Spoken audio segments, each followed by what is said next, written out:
Remember I said to you earlier that if I was in bed and the phone rang and somebody said, "Hey, listen, I'm lost.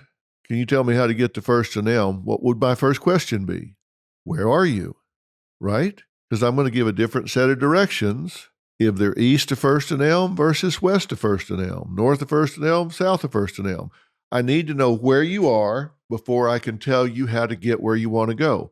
The same thing is true with you. If you're going to make these New Year's resolutions, the first thing you need to do regarding the dimension you want to change in is ask the question, where am I with regard to this? If I want to have a better spiritual life, if I want to have a better job, if I want to be healthier, if I want to make more money, if I want to get along better with my in-laws, whatever, you have to first assess where you are. And you can do that by asking yourself the following questions. First, why is this behavior change-worthy?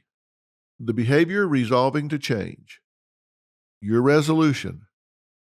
Why is it change-worthy? Why does it deserve to be on your list?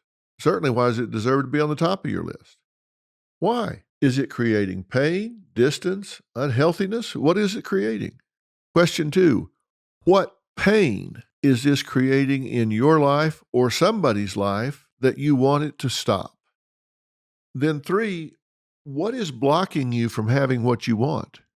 Is it something within? Is it a damaged personal truth? Is it lack of access? Is it physical limitations? What is it? What's blocking you? Question 4 is really part of question 3, so it could be 3B. I'll just call it 4. If there's something blocking you, who or what needs to be removed from the equation? If you want to have a close relationship with your mother, but since you got married, you can't because your spouse just is threatened by it, well, that's blocking you from having a healthy relationship with your mother. That's not reasonable. So you've got to remove that obstacle. So your spouse is going to have to get their ducks in a row and get secure enough for you to have a relationship with your own mother, or they may need to leave the equation. But if you really want this, if it's urgent enough that it went on your list, you need to say who or what needs to be removed from the path in order for me to get what I want. And then the last question you need to ask yourself, and this is really, really important. How will I feel if I have it?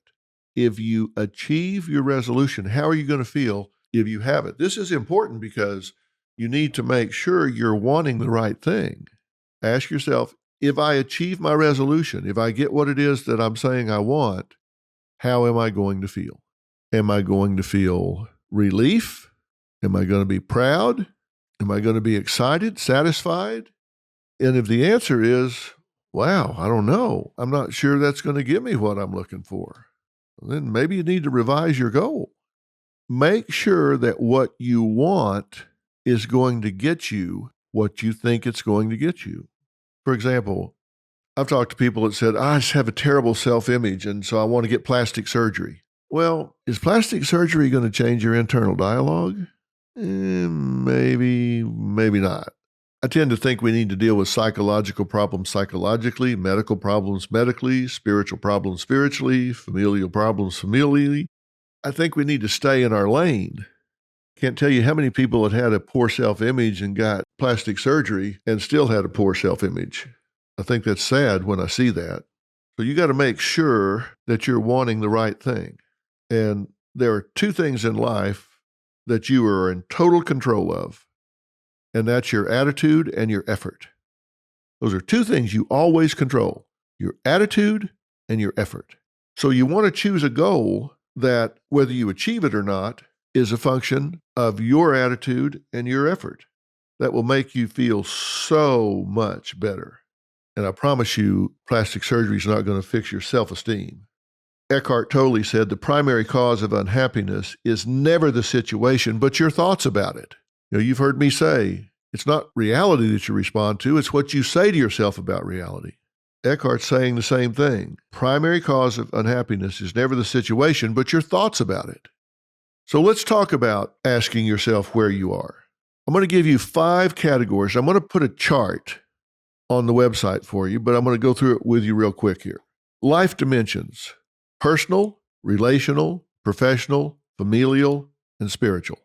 Those are 5 dimensions of your life. If you can think of some others, add them. That's okay. But I'm just breaking it down to these 5. your resolution's probably going to fall into one of those 5 categories. It's going to be something personal like self-esteem, education, finance, health, or it's going to be relational. And if it's relational, who are we talking about? Your significant other? Friends? Maybe you want to make new relationships. Maybe you want to repair an existing relationship. Maybe you want to reestablish lost relationships. So you start out broad and then you start narrowing down. Your greatest test will be how you handle people who mishandled you. Think about that.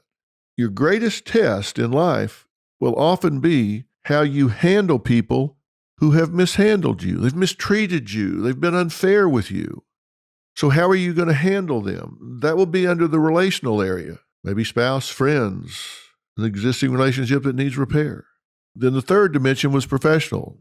You want to improve your job performance? You want to open a business or change businesses? You want to set some objectives to achieve? You want to get a promotion? You want to make a career change? Maybe it's time to go out with the old and in with the new. Maybe it's time to go out with the old and in with the true. Maybe it's time to stop lying to yourself. Get rid of old thinking and replace it with honesty. Being honest with yourself. Out with the old, in with the true. Be truthful with yourself. The fourth dimension was familial. So what about your family? Do you want to improve your relationship with your parents, your children, your siblings? Maybe your extended family, your in-laws, who knows? And then spiritual. What is it you want to improve spiritually? Your personal relationship with your higher power? Your spiritual walk, just how you experience day to day your spiritual life. Do you want to spend personal study and communion? Do you want to enrich your prayer life? Do you want to change your life focus where it's more spiritual? These are the things that you have to ask yourself. Now, I'm going to put this chart on the website so you can refer back to it. I've gone through it now just to kind of stimulate your thinking, but this just kind of helps you locate your life. This is part of the answer to where am I? And look, none of this stuff comes easy. I get that.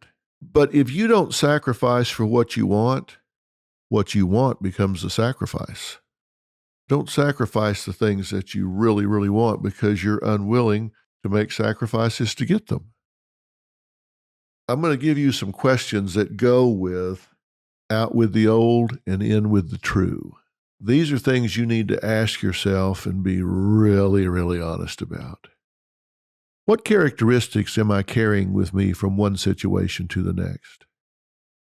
Do I go into situations expecting a negative outcome? Think about that. Do you go in there just thinking, this ain't going to work?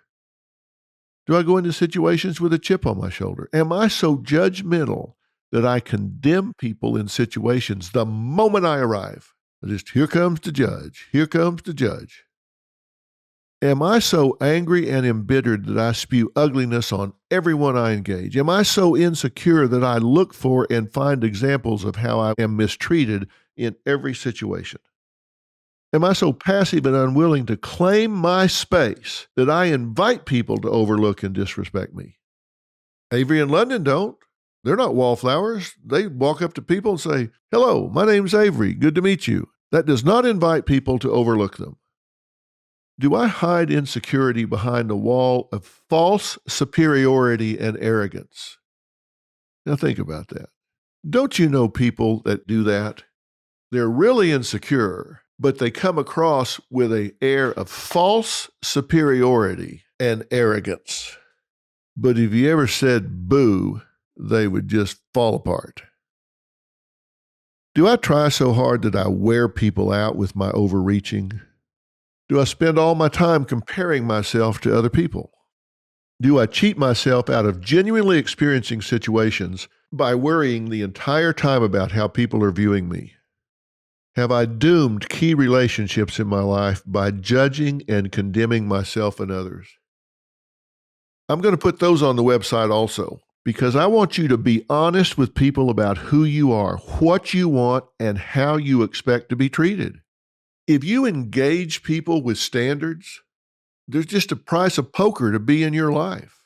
If you engage people with standards, you only scare off people that are not meant for you. If you all of a sudden start saying you're going to have to treat me with dignity and respect, and people are like, oh, well, listen, I was willing for you to stay around until you start making demands. You start expecting me to treat you with dignity and respect. Those people weren't meant for you. You have to always know the difference between what you're getting and what you deserve. Always know the difference between what you're getting and what you deserve. And if there's a big gap there, you need to change out some of the people in your life. So I'm telling you, if you want your New Year's resolution to really be a changing force in your life, make the decision, the life decision that you really do want to change it. Decide you're so sick of your crap you're not going to take it anymore. Make a plan. Have a strategy. Get excited about it. And then identify the 7-step strategy that you need to get from where you are to where you need to be. And like I said, you got to shake it up to break it up. If you want different, you've got to do different.